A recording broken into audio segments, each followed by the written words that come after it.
All right. Well, good morning, good afternoon, good evening, depending on where in the world you happen to be.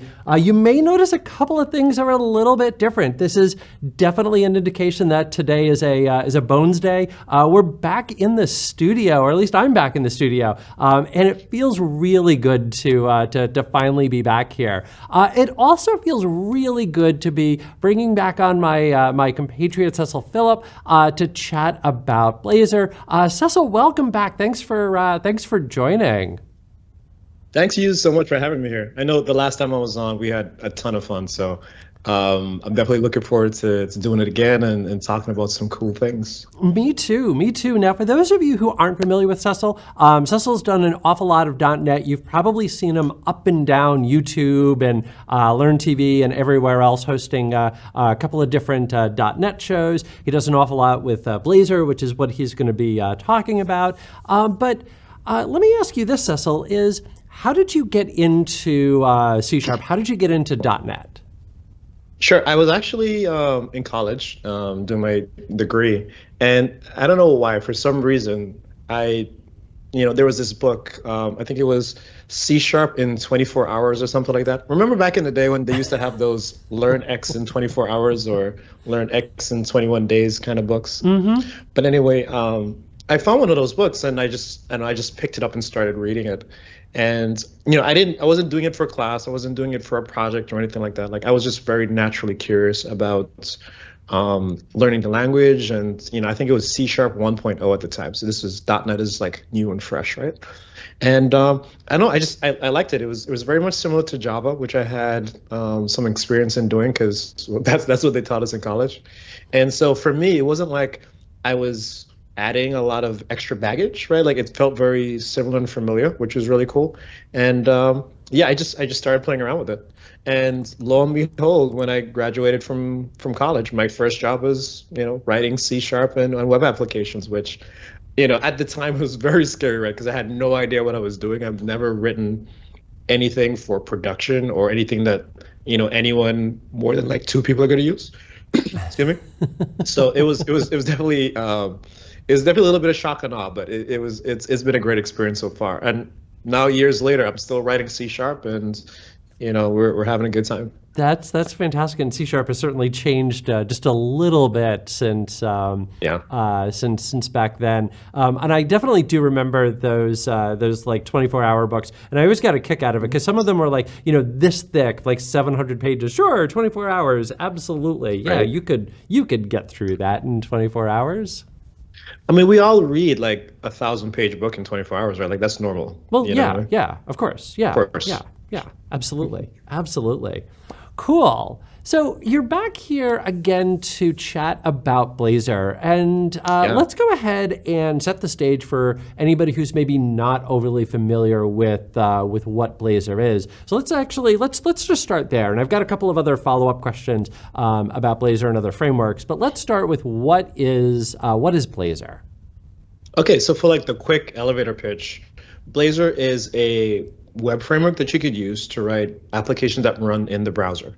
So if you're a JavaScript developer, you might be familiar with things like React or Vue.js or Angular or any of those family of tools, right? Like you write some JavaScript, I ship it with my HTML and CSS into the browser, and then they kind of run within the sandbox that is the browser. Well, with Blazor, instead of writing JavaScript, I can write .NET, right? So that means I could write C#. We have a templating language called Razor. And so you could use those types of tools. And instead of, again, shipping JavaScript to the browser, you could ship .NET to the browser, which is really cool.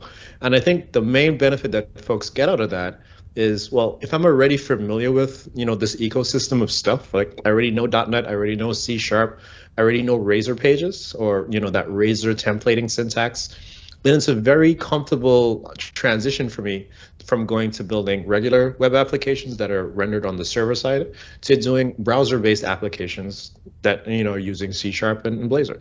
So you can kind of think about it that way, right? So for a lot of .NET developers that might have a love-hate relationship with JavaScript a little bit, you don't have to. Now you have Blazor as an option that you could use to write your apps with. That's fantastic, and the point that you bring up about that it's perfect for people who are already familiar with C# and .NET, I think is really important. That we've had John Papa on in the past, we've had Damola Omotosho on, and one of the things that we wound up talking about with both of them was why should somebody choose a particular framework, be it Blazor, React, Svelte, or whatever else it is that you have, and their answers, for both of them, and I'm going to guess the answer would be the same for you, is use what feels comfortable. Use, what it is that everybody around you knows, what it is that your team knows. So if everybody's already familiar with .NET, and maybe, like you said, that they're not necessarily thrilled about having to write JavaScript, which can certainly be a bit of a challenge at times. I think everybody could agree with that. That instead of going out and forcing yourself, hey, I'm now going to learn React and I'm now going to learn JavaScript, let me instead use Blazor, use C#, use what I'm already familiar with. Yeah, exactly. If you kind of look at, I like to call it like the culture of software development, right? There's a multitude of different languages, and each with their own specific, strengths and weaknesses. But across the board, what you'll notice is, for instance, let's look at JavaScript, right? Before, JavaScript was just in the browser, and now you can write JavaScript in the server. Because why? The folks that write JavaScript, I want to write things that exist outside of the browser. So now I'm going to look at things like Deno or Node or something like that, because I want to be able to reuse my skills somewhere else. But still, I want to be productive. Because you got to think about it, like how much time is it going to take me to learn something new? And then if you're a business, how much money is it going to cost you to retrain your developers to do something else, right? Or to learn a different language or a different platform? Because you got to factor that into the situation sometimes, because developers are not cheap. And so, you having them spend time to learn a thing, even though learning is always a great investment, you got to think about productivity too. Like, I want my developers to be productive, and if they already know this ecosystem and if they're already familiar with it, then why not have them leverage this because they already know, just to be able to target like different platforms and different targets, right? Because again, at the end of the day, it's about working efficiently and working comfortably, and really continuing to build upon like those investments you've already made in tooling and your build setup and whatever automation you have, without having to worry about, oh man, I gotta automate this other thing now, or I have these other languages I gotta think about. Right. So then, right along those lines, how does Blazor then compare to, and let's just put them all into one basket here, kind of the four major JavaScript frameworks of Svelte, Blazor, Vue, and Angular? Okay, so there's two different ways I like to look at that from. So let's look at it from the programming model perspective. I think if you're a person that, again, if you're familiar with things like React and Vue.js specifically, those use very much of a component model type syntax, right? You create these custom tags, and these custom tags have some type of functionality that are backed by your framework and the JavaScript that you're going to write. With Blazor, it's something somewhat of a similar perspective from the case of I can start creating these different components that represent the different sections of my app or my page. And behind each of those different components, now I could start writing .NET code instead of JavaScript code. But again, it's still CSS and HTML, but now I'm writing it in .NET. And those components now will be powered by that .NET runtime. So that's one way to look at it. So from that perspective, it's a little bit similar. So if you could look at React and read it, like you could probably look and read Blazor to a certain extent, right? Like I'll have my markup at the top, and I'll have my code at the bottom, in that type of setup. Now, from the other perspective, JavaScript runs natively in the browser. So when you're building something with maybe using Parcel or Webpack, or I think it's called Vite or Vite or something like that, whatever the new bundling, whatever the new bundling thing is called now. Essentially what that does is it just packages up your JavaScript and sends it to the browser, right? And it's only sending the code over, right? It's only sending JavaScript over, because JavaScript itself, the engine that runs it, right? Whether it's V8 or whatever Edge uses, I think Edge uses V8 now. Runs inside of the browser. So I don't have to add any additional components to that. But .NET does not run natively in the browser. Neither does things like Rust or Python or any other language that's not really JavaScript, right? So what needs to happen now is there needs to be somewhat of a little tiny runtime that gets sent along with your application to be able to interpret like those other languages. And so what's been happening over the past couple of years, a lot of companies have been investing in this technology called WebAssembly, or you might see it's spelled out as WASM, right? WASM. And what WebAssembly does is one, it gives you almost like this little sandboxed environment that you can start executing native code, but inside of your browser. And so what a lot of folks have done is, they've used that sandbox to be able to ship really lightweight runtimes for, again, Rust is one, and .NET is another one as an example today. And I think there are one or two experimental ones for Python. I'm not sure what the status of those are. But the whole point is now I could run other things that are not JavaScript within the browser. So again, going back to what I was saying earlier, if you think about productivity, if you're like, oh, wow, like I could not have to learn another language, but maybe I've been writing machine learning models, or I've been writing, web APIs with .NET, or I've been, using these other languages.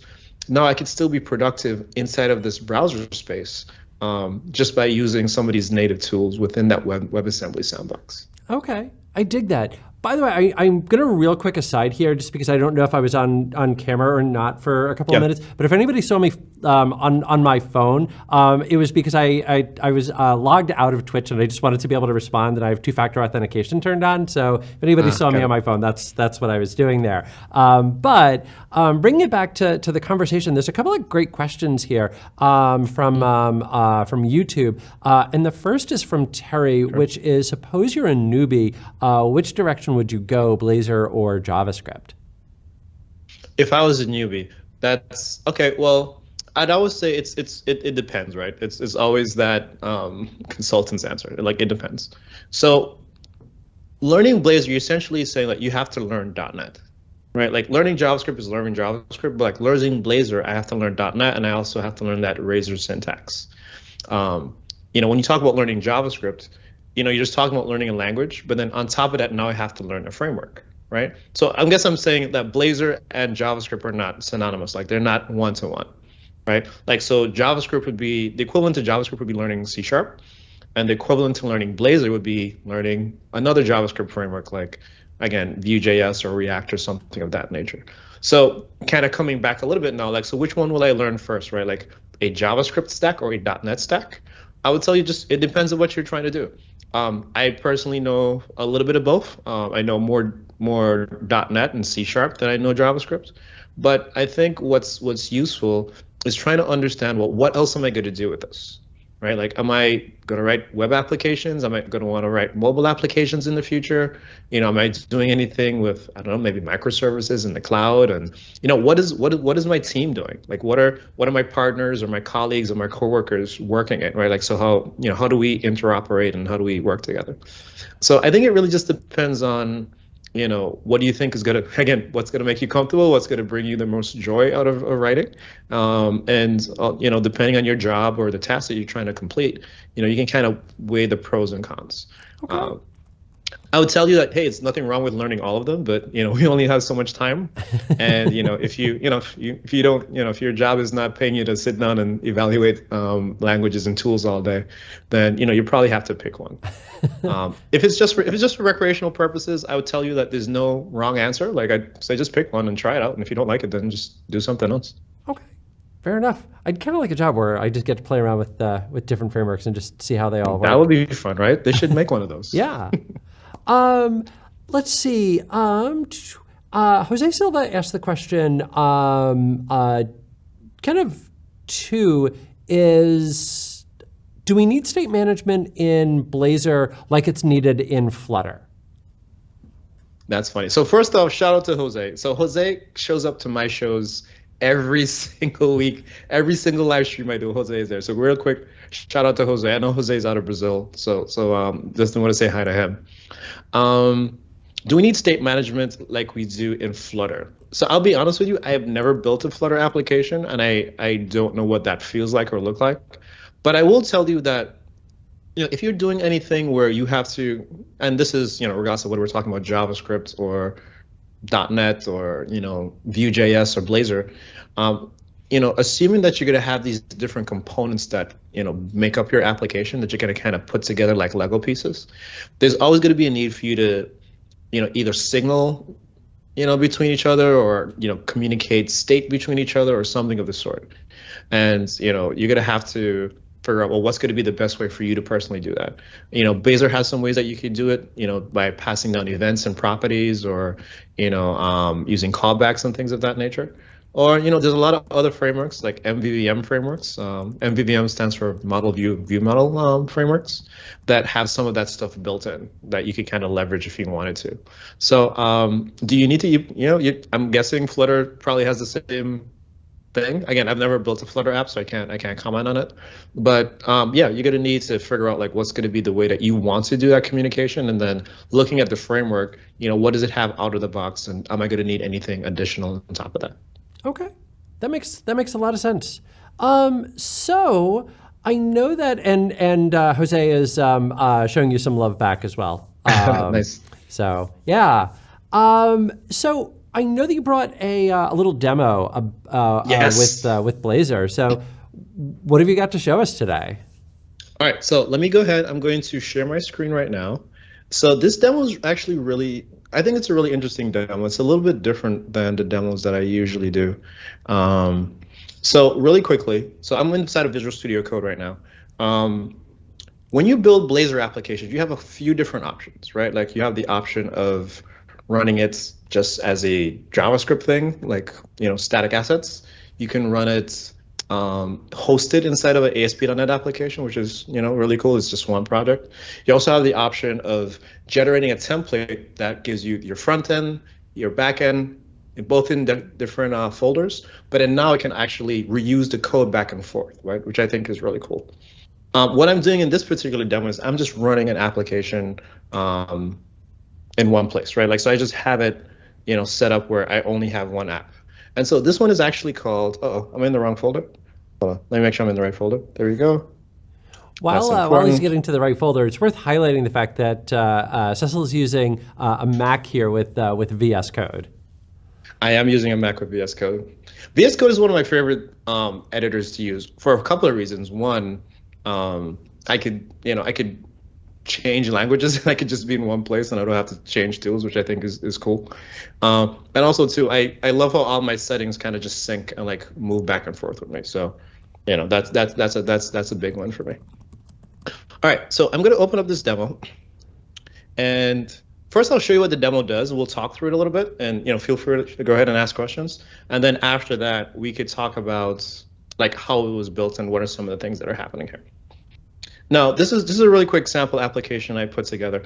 This is a customer purchases dashboard. What it does is it goes out into the back end and it's going to load a bunch of customer data. Now, as you can see, there's this little spinner going, and it's going to go for a long time because, well, sometimes you want to load your application data, or sometimes you want to pull some stuff into your UI, but it takes a long time. So like, what are some interesting ways that we could load like a lot of information and then kind of delay the rendering of the UI? That's one of the things I want to show you. But essentially what this does is, it gives us pretty much some really brief summaries about how many customers we have, how many products we have, who are our top customers, and what are our top products, right? Like what are we selling the most of? And this is it. This is the whole app, right? Like this is the page. There's no other links or anything like that, right? But for us to do this, there's a lot of interesting ways that I guess we could decompose this application. And for the folks that are watching us live right now, I want you to take a second to look at this and tell me, well, where do you think the functionality is, and which ones of these things do you think are components, right? Now, I mentioned components a couple of times when we're talking about that JavaScript versus Blazor, or that Blazor versus other JavaScript frameworks conversation. Now, a lot of the ways that folks build single page applications or browser rendered applications is what they do is recreate what are called these custom components. And so each component, right, does a very specific thing. And then as it's doing its particular job, based on whatever your application is doing, you're going to kind of put them together to create the UI. So, as you're looking here, like you might see like they may be multiple components here that are kind of coming together to create this single page app. So what I'm going to do now, I'm going to head over to Visual Studio Code, back over, and let's see exactly like how this was put together. So let's switch back over. So the first thing I want to show you about Blazor, right? If in case you've never done Blazor before, if you're doing the hosted version, and the hosted version just means it's being rendered inside of an ASP.NET Core application, this is pretty much what like that default layout page would look like, or that hosting page, right? So as you can see here, this from line 8 all the way down here, like most of this is just standard HTML, and and there's some JavaScript things here at the bottom, right? But to actually put my Blazor application into a web page, this is the thing that I need right here, right? At least for ASP.NET Core, right? I need to say, hey, I want you to look for this component, right? And this is a component that I've written again in .NET, and I want you to put it here, right? Like I want you to insert the component here inside of my app. Now, two other things I want you to notice too, because I get this question asked a lot, is we're also using Bulma, and we're also using Font Awesome. Because that's a question I get asked a lot. Like, how do I use other styling frameworks like, Material UI or Bulma or Tailwind, or is it Tailwind? Tailwind. Tailwind? Tailwind. CSS, I'm sorry. Tailwind CSS and all these other CSS frameworks. Well, again, because we're just writing HTML and JavaScript for the most part, then you could just include it just like you would like in any standard JavaScript application or any standard web application, right? We don't have to do anything special to pull these things in, and your workflow will be pretty much similar. Okay. Okay. Real quick question: that component tag, is that baked into HTML5? Is that something that's being picked up by the Blazor JavaScript? That's, I'm assuming, like going to be mounting the page. Sure. So where's this component tag coming from? So remember earlier I said that I'm hosting this inside of an ASP.NET Core application, right? So remember, there's a couple models. I can have my Blazor app and a backend, and they're separate, or I can have them together in the same project. So this is the one where it's together in the same project. Okay. So what will happen now? And again, when I say the same project, it's the same ASP.NET Core project. I don't think we could do this with like if the backend was Java or Python or something. But now what you're seeing here, this particular component here, like ASP.NET Core knows about this component, like it knows what it is. And it's saying, okay, I want you to look for, the app, right? And the app is pretty much the entry point into my Blazor application. And I want you to stick it in right here. Pretty much is what's happened. Okay. So the next thing I want you to take a look at, let's head over to the next layout file. I'm going to go through all the layout files because folks always want to know, like, how do we actually compose these things together? Right. And so the layout file here, well, this is pretty much what I use. You don't have to, but you could use this to kind of create the shell of your application. So if you kind of go back here, right, like this application has a particular shell. You might notice there's certain borders, and there's a header and a nav bar and all of these types of things, right? So this is what I kind of call the shell, right? Like again, we're just kind of containing your app inside of a thing. And so this is pretty much the shell, right? Notice I have like a container class here. If you're using, again, I'm using Bulma in this case. If you're using Bootstrap or anything like that, like you might have your own navigation bar, styling, and CSS and things of that nature. But again, the important part that I want you to see here is this is just standard CSS and HTML for the most part, right? I haven't done anything different other than now I'm creating like layout pages for these things, right? Another important thing to know, this application only has one page. One page is in like one, browser rendered page. But if I had multiple pages, right, this is the point that they get injected, right? So like you'll see in a second, I have an index, like an index component. My indexes automatically go here, right? Like whenever I go to that default route. But you can imagine if I had, a slash customers or a slash products or a slash about us page or anything of the sort, right? Those will all get swapped in right here, right, in the body section. Okay, so far you've just seen like the base. So this is the thing that's hosting the application, and then this is like the main layout, right? So we've seen the hosting application, which is the server-side piece. This part here is going to be in the browser. Let me show you what the index page looks like now. And so we spoke a little bit about, well, I've mentioned a few times that there's these components, right? Everything inside of Blazor in terms of UI is pretty much a component, right? And a component is made up of, again, HTML and CSS and a little bit of C# and the syntax we have called Razor. Now, in this particular component, and like I mentioned too, this is what's going to get injected into that main layout page. As you take a look through this, you'll notice that we have columns, but then when we look at this section here in particular, you might see some tags that don't look standard, right? Like hopefully the folks in the chat and watching us live can notice we have a tag here called load me later, and I'll tell you what that does in a second. But then I also have I appreciate it's very fitting. You've got load me later, and like, yeah, I'm going to tell you about that later. So we'll load the answer later. Exactly. I'll tell you about load me later a little bit later. And we also have 2 custom tags, info title here, and then, well, there's actually 3. There's info title, right? And then I also have a customer table and a products table.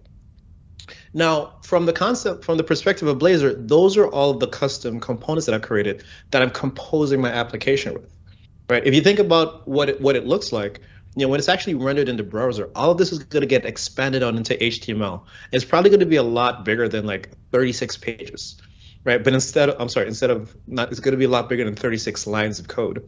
But instead, being able to create these components, it's almost like creating reusable functions when you're writing code, right? You think about like, what is the purpose of a function in programming? Is that, hey, I don't want to keep writing the same thing over and over again. Like, I just want to be able to call it whenever I need it. You can think about creating these components, and again, regardless of whether you're doing Blazor or JavaScript or not, you can think about it in the same way, right? Like, I want to have like some reusable bits of functionality that I don't have to write all the time. I can kind of just reuse it. Right. So these are the couple ones that I have here. I have the info, the customer table, and the products table. And that looks very similar to what you would then do with a JavaScript framework, because if I was using Svelte or React or whatever it is, I'm doing that exact same thing, is that I'm creating that component. Those then behave an awful lot like HTML tags. I can then pass in attributes and reuse them just like you're using here with Blazor. Exactly. Again, which is why when we kind of go back to that previous question, when someone was asking, which one should I learn first or whatever the case is, they're all very similar, right? Like, so once you learn one and you have a pretty general understanding of the workflow, I don't think it'll be very hard for you to switch over to another one, because like the mental model that you have to paint is pretty similar.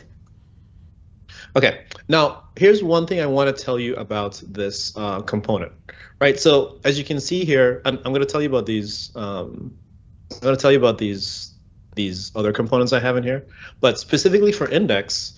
Now, you might notice that there's actually no code in here, right? So you might be like, oh, where's the code coming from? So in Blazor, we have 2 options of inserting code inside of a page, right? I could use what's called a code tag, and the code tag pretty much just looks like this, right? Like I could kind of come at the bottom and I could just start typing code, right? And as you can see here, I have what's that called? GitHub Copilot that wants to put stuff in my browser for me, but we're not going to do that. But I could start just typing in, .NET stuff, right? Private, I don't know, let's call this lists of, date time or whatever case, right? Like I could start typing in stuff there, and now this code would be, and see, there you go, right? Like now, I might need to turn off this Copilot thing because it's just going to keep writing stuff for me. But I think you get the point, right? Like I could start writing code in here, but now the code would have access to the HTML and vice versa, right? Like I could start to, attach the different events and, so on and so forth. That's one way I could do it. The other way that I like to do it sometimes is I like to create what's called a base class, and I could just say here at the top @inherents from index.base. Now, when would I use one versus the other? And I'll show you what that index base looks like, but let's talk about this for a quick second. Now, for me, I find like when there's a little bit of code, or if the code is fairly trivial, I'm trying to use nice words. When the code is fairly trivial, I have no problem putting it inside of here, right? Like inside of the same Razor file. But then I find when the code gets a little bit more complicated, there's more things happening. Now it starts to look a little bit cluttered, and I might want to, create some space between this HTML and the actual code that I'm writing, like the actual C# code that I'm writing. So that's what this inherit does, right? It takes the code that I would have had embedded inside of this Razor file, and it puts it in a different file instead, right? And why don't we go ahead and take a look inside of it? So it's sort of like just importing in an external JavaScript file if we just kind of keep analogizing it back. Yeah, pretty much. Okay. Exactly, right? And as you can see here, so this is what it has inside of it, right? Like we have, this has a dictionary, which is a dictionary of string to string, which has information for the info title. Like this is just some of the data. This is the thing that I'm using to, for the load me later component. We'll talk about that later. And then I also have this Stripe service here that's giving me like customer price information and things of that nature, right? But these are essentially the things that I'm using. And like I said before, I could copy this over and I could have embedded it inside of the Razor file. But again, you have options to do one or the other, right? So I kind of wanted to show you this to let you know that this is an option if you might have a particular preference. So SMAP UK over on Twitch asked the question, why not just use a partial class and a code behind instead of using that inherits in that index base? Yeah, you could definitely use a partial class also. I believe there's also support for that. It's just preference. I mean, I like using the base classes because when it comes down to IntelliSense, it's able to, for me anyway, it's able to pick up, what are some of the methods and things of that nature I could use off of this component class. Like when you just use a partial class, again, when you just use a partial class, it just attaches to this thing. And for me, the IntelliSense is not as good. But that's just me. That's me personally. Again, some folks like it. Some folks like this way. It's really just a matter of preference. Kind of like it's a matter of preference of whether you want to have your code inside of this file or not, right? It just depends on how you want to do it. But you do have some options based on what your code flow looks like. Okay. Okay. Any other questions? There's one other question, but it doesn't fit here, so we'll get to it at the end. It's a performance question, but we can ask that towards the end. Sure. All right. No problem. All right. So I've shown you the index page. I've shown you, pretty much, again, this is what renders that initial page. Let's start looking into some of these little components. Now, I'm going to look at the load me later last, hence pushing that back even later. And I'm going to show you some of these other components first because they're a little bit smaller. And I think once you understand what those do, it'll be a little bit easier to understand some of the other ones. So I'm going to open up my project and let's first take a look at that info tile. So inside of this components, well, let's look at this, right? And if we kind of if you look at this, right, this is all the HTML that it takes to create this component. And as you can see, all it does is that it has a title and it has a subtitle, and that's all that it does, right? Like I use this, this is standard HTML5. I use an article HTML tag, and then I just have 2 paragraphs in here. So now we have to think about, well, where does this data come from, right? Like how do we use this? And if I open up the code section, inside of the code here, I have a lot of different properties inside of here. Now, there's a couple ways, like I mentioned before, that you could pass data from like a parent to a child component, right? Now, when you think about parents and children, for instance, here I was inside of the index. And so the info tile is like the child, right? Because it's inside of the page. So if I wanted to pass information from the parent to the child, I could use attributes, right? And so 2 of the attributes that I created on this were subtitle, and I also have title. And I also actually have 3 of them. I actually have CSS in here as well, right? Now, let's talk about what some of these things do. Now, here inside of my unparameter set, right, what I'm doing is I'm connecting into what's called like the life cycle, right? Like, and this is the same with every other web framework you might use. Like, there's going to be some type of life cycle. On render, pre-render, unattached to DOM, everyone has like a different set of life cycles that you want to hook into. In this particular one, I'm hooking into when the parameters are set. So this is saying after the parent has set the parameters for this child component, then what I'm going to do is I'm going to go ahead and, I'm going to grab some data, right? So I'm getting the customer summary and the product count specifically. And then all I'm going to do is I'm just going to assign it to these values, right? And that's what happens, right? So that's where this and this comes in. Now, where does the more CSS come in? Well, if you remember, I'm going to come back here. If you look at these tiles, right, and these are the 2 info tiles, right? The one that says 345 and the one that says 880. Notice the CSS is a little bit different. Like I'm using different highlight colors for them. very specifically. Now, I didn't want to hard code the CSS, right? I wanted to be able to have a little bit of flexibility there. So what I did was I created this thing called more CSS, which is really just a string. And notice here inside of when I specify the class attributes, I just do an @ more CSS. And this @ is how I'm able to access, this code that's at the bottom, like these different variables and functions and things of that nature. So now, again, if we kind of go back and look really quickly of how we use it, you can see here, and I'll zoom into this just a little bit more, right? Right, you can see I have these two info tiles, right? And then in more CSS, I'm just giving them different CSS classes, right? So it has like the base CSS class, if that makes sense. Mm-hmm. But then I want to add specific CSSs or CSS attributes to them. And so that's what this other thing here does. So even though you look at this code, it looks like, there's a lot of code here, but it's really not doing a lot. I'm really just specifying parameters, and then I'm using that to create this component here. And this is what I like to call a read-only component. It's not doing anything other than just showing data. So hopefully that makes sense. And let me know if folks have any thoughts or questions about that part of it. Yeah, that all makes a lot of sense. I also appreciate, like, it feels very natural as a C# developer that I admittedly haven't done C# a whole lot recently, but I sort of like cut my teeth, so to speak, once I got off of VB script doing C#. So it looks very natural, it feels very natural to me, everything that you've got there. One of the real quick questions is just a real quick one about IntelliSense for Visual Studio Code. Is that baked in, or are you using an extension for that? I am using an extension. I'm using the CSharp extension. Okay.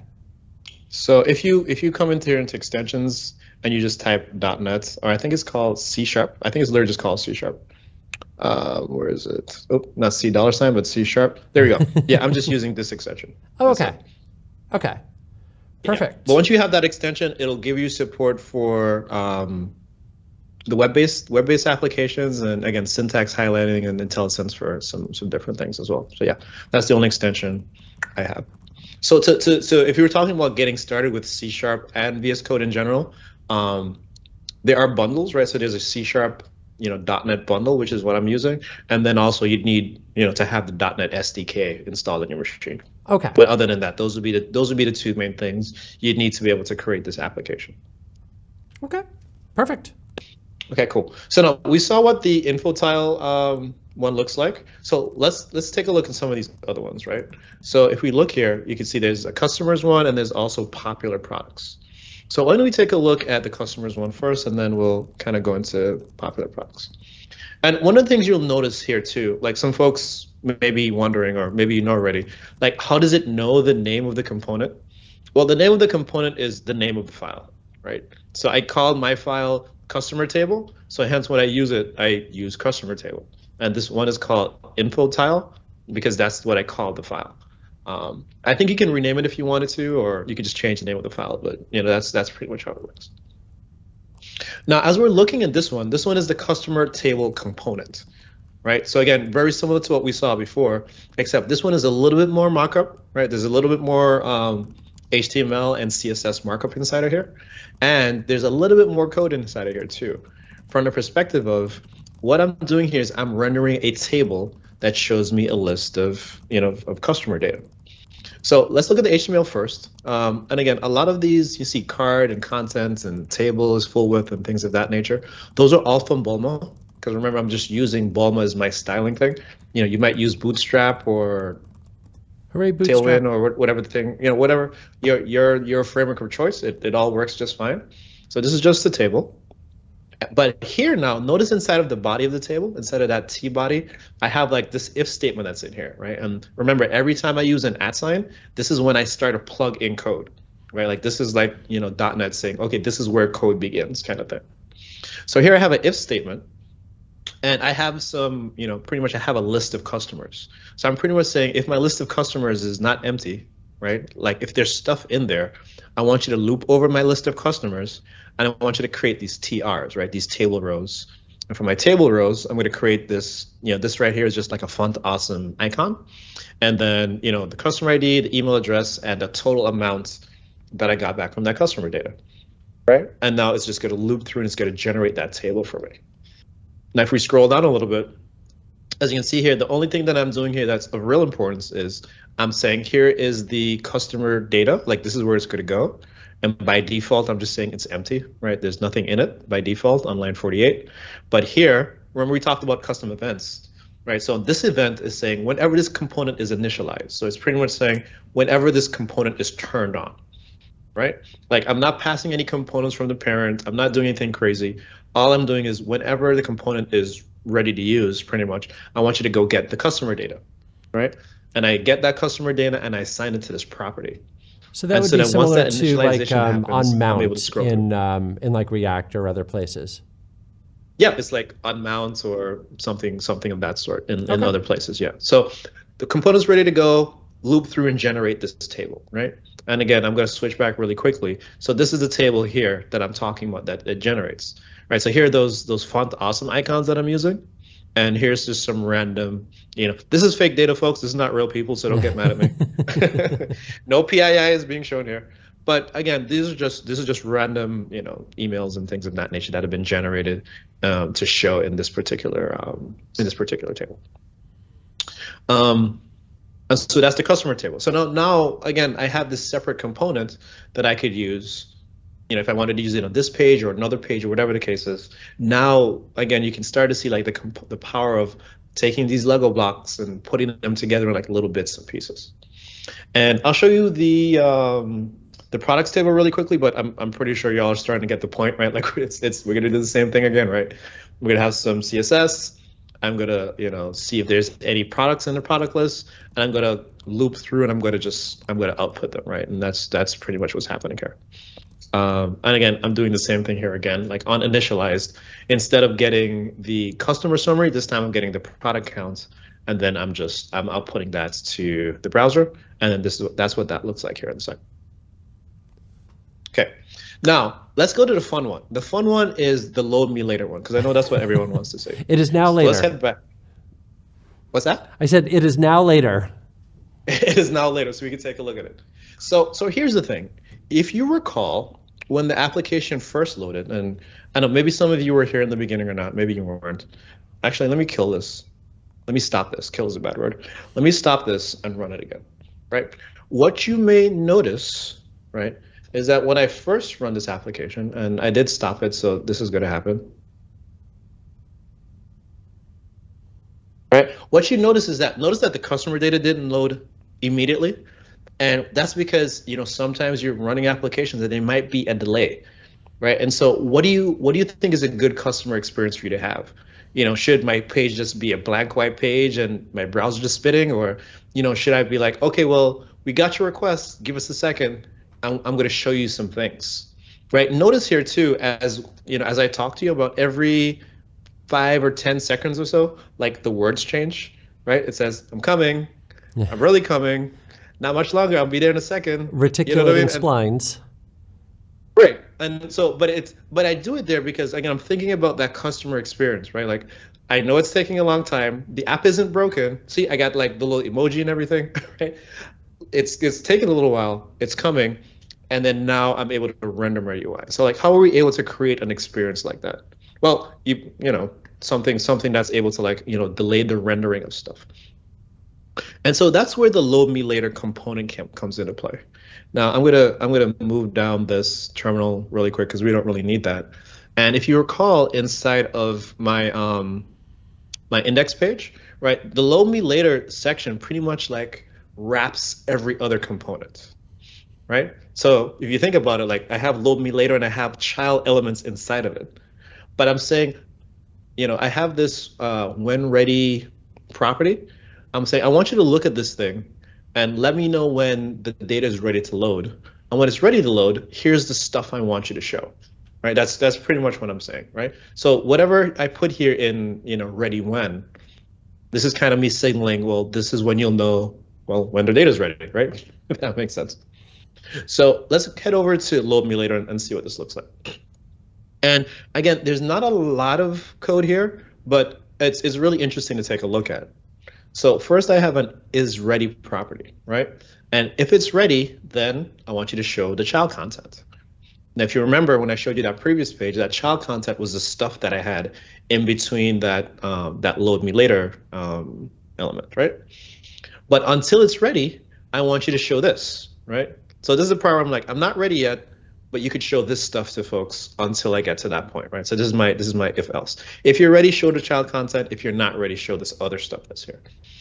And again, because we're doing .NET, and I'm going to point out something really interesting here too.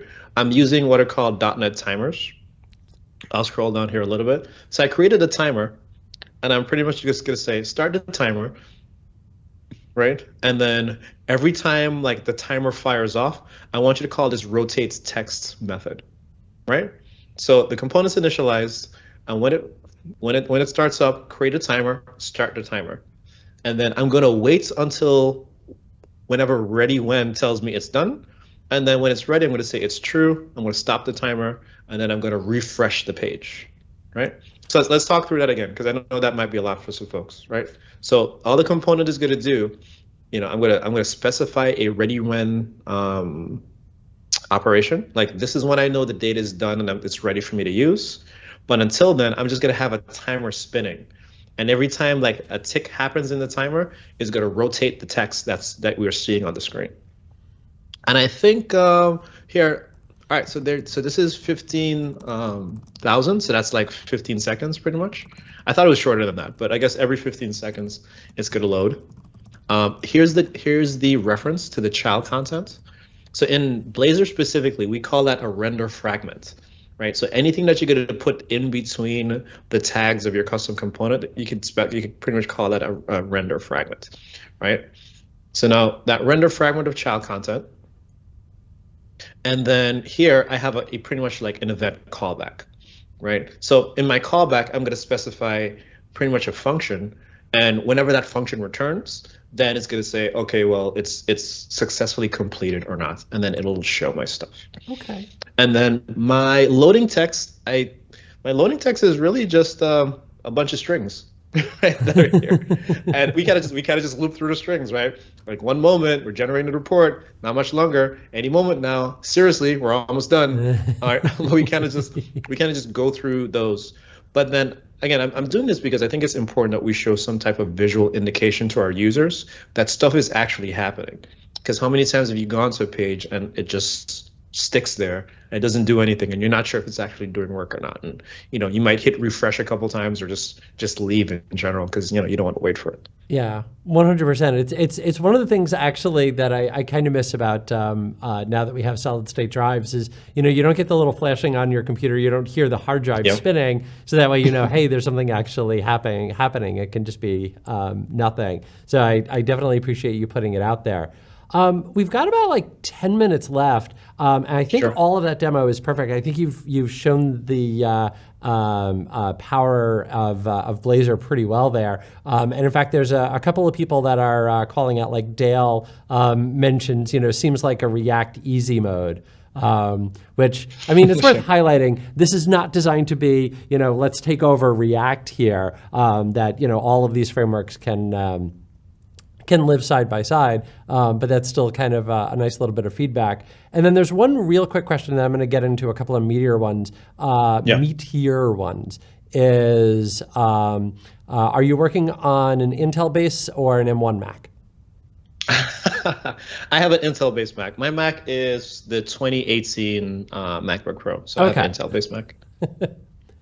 If anyone has an M1 Mac, I'd be interested to hear how they feel about it. I don't know anyone that has one, but if you think it's been really cool for development, I'd love to hear. I don't have one. Anyway, let's see. First question that's Tiny Asteroid, little meteor, is from Microsoft Learn. Is from a scaling perspective, how is the scalability of WebAssembly in comparison to a JavaScript framework? I'd tell you WebAssembly does everything that JavaScript can do. So, it runs in the same context in the same sandbox. Yeah, if it, the performance is fairly similar. Okay. They might be like So from a Blazor perspective, right? Because we're talking about WebAssembly and not Blazor, because Blazor runs inside of WebAssembly. You know, the whole purpose of WebAssembly is to be able to run native code in the browser.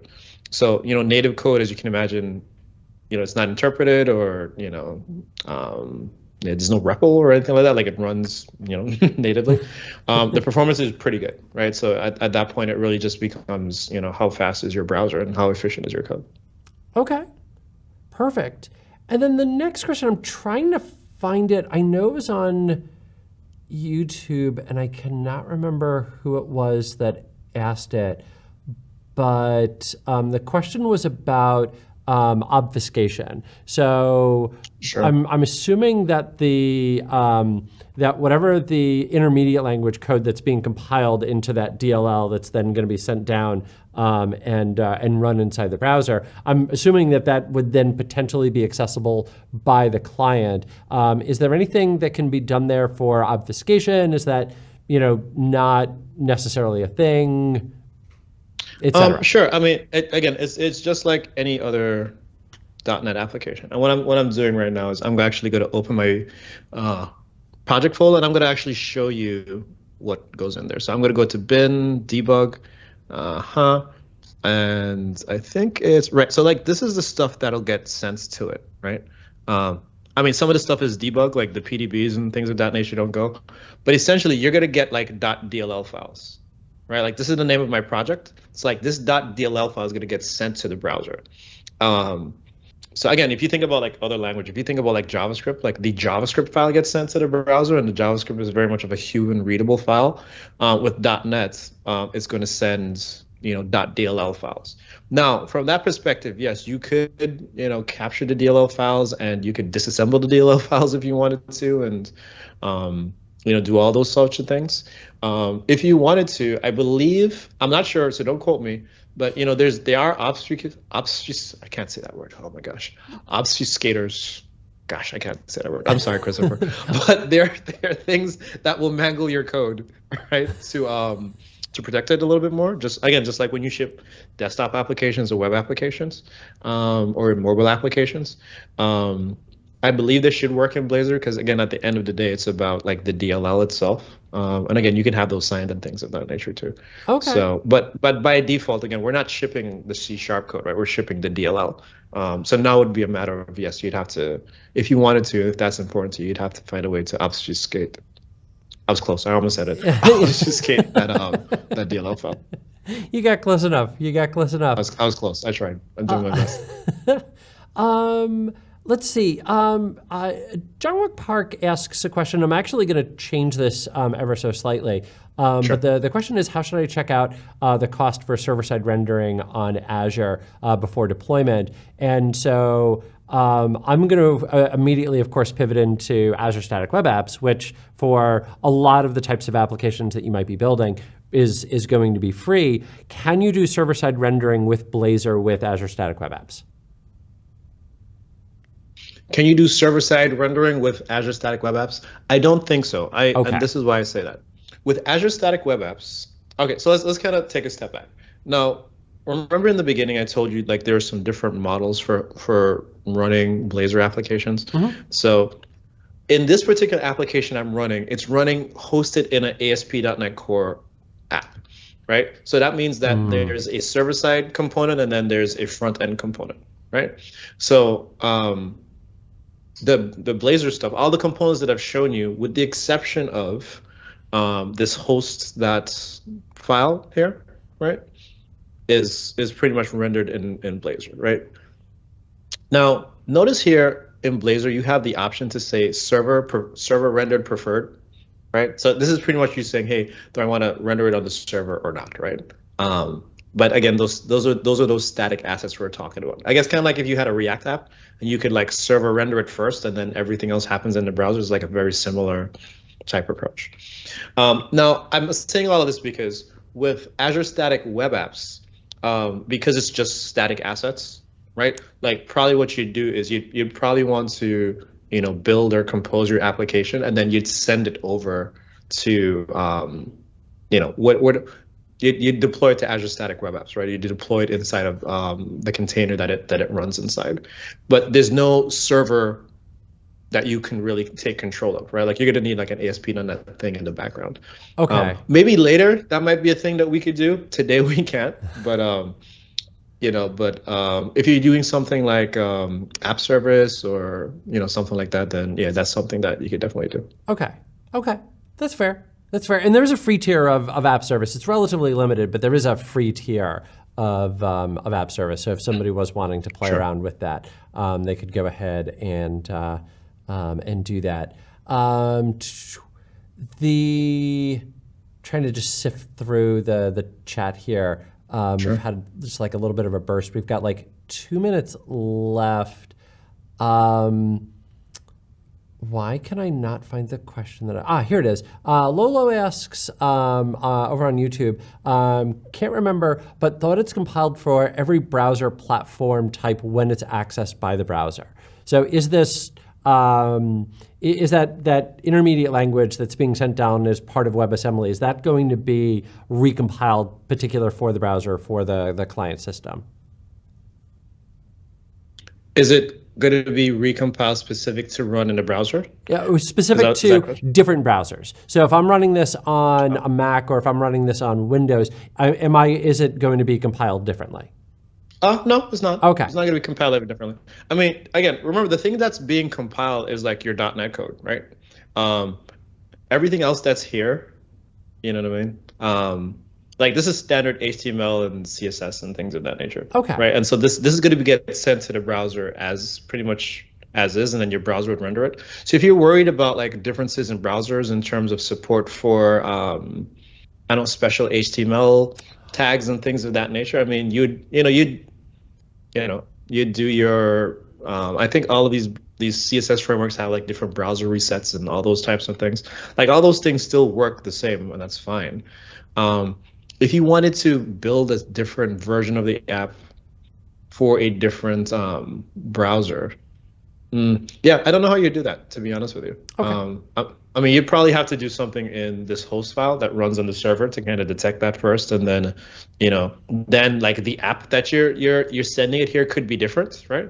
Because here I'm just sending it the app, right? The component that I sent you, but maybe you might want to have a Firefox app and a Chrome app and a app whatever, whatever, right? And then but then you'd have to build those separately, and then now you'd have some conditional logic in here, right? Like you'd say at I don't know, we'll say if. I'm not saying this is going to work. I'm just writing random code, right? But if is Chrome, right? Like right, okay. Move this up here and like render the Chrome app. Kind of thing, right? And then you'd do some type of browser sniffing to kind of figure that out. Okay, that makes complete sense. And then 10 seconds, what's the name of the weekly show that you run? Terry Connor wants to know if you have a channel. So what's the name of the weekly show that you run? Oh, sure. I do the On.NET show. It's available on the .NET YouTube channel. So that's youtube.com/.NET. We're on every Thursday at 5 p.m. Eastern Standard Time. We stream for about an hour. We talk all cool things .NET. Beautiful. Cecil, thank you so much for coming on, chatting us through Blazor. That is Web Wednesday. Thank you to everybody for tuning in. Bye.